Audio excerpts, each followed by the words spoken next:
Ја не разбирам ваква опомена да внимава пратеник на содржината на својот говор. Значи, не го разбирам начинот на кој што прво го давате процедуралното. Чи процедурално се дава во моментот кога ќе го побараме и го барам процедуралното уште еднаш, како преѓе што го барав, не можете со самоволно толкување на деловникот да постапувате авторитарно во комисијата. Ја побарав само да се повикам точно на деловникот, и сега ќе ви кажам, за да ги прочитам точно кои членови се прекршуваат од деловникот.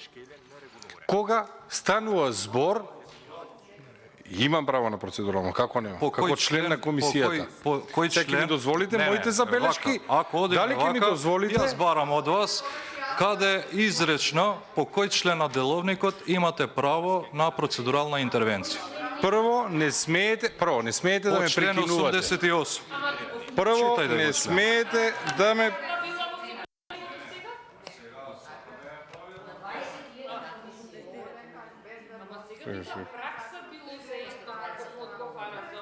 Значи, најпрви не смеете, почитуван председател, не смеете да ме прекинувате.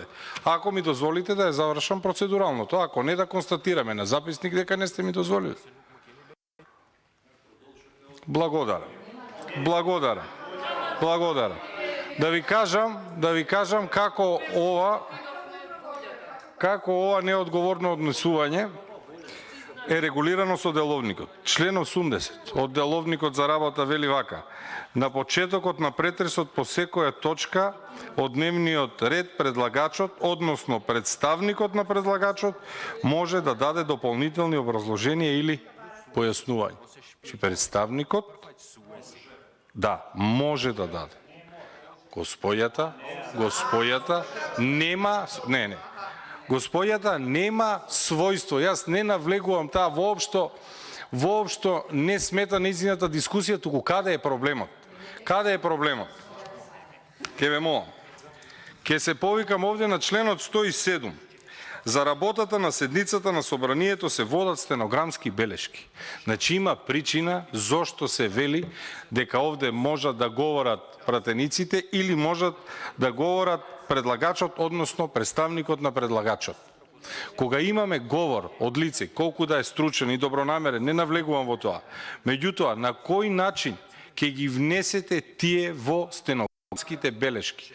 И вие наместо како председател да признаете дека имате јасно прекршување на процедурата, затоа што според членот 84, затоа јас барав вие да ми дозволите процедурално, никој не смее да говори пред председателот, да побара збор од председателот и да му даде збор. Значи тоа е превид. На кој начин потоа забелешките ќе влезат во стенограмот од собранието? Кој ги кажал? Ако не и одговараат на владата, ќе кажат дека тие не се поврзани со низините коментари. Затоа што предлагачот и представниците на предлагачот и ние имаме одговорност за тоа што го зборуваме. И затоа ќе ве молам уште еднаш да водите сметка за деловникот.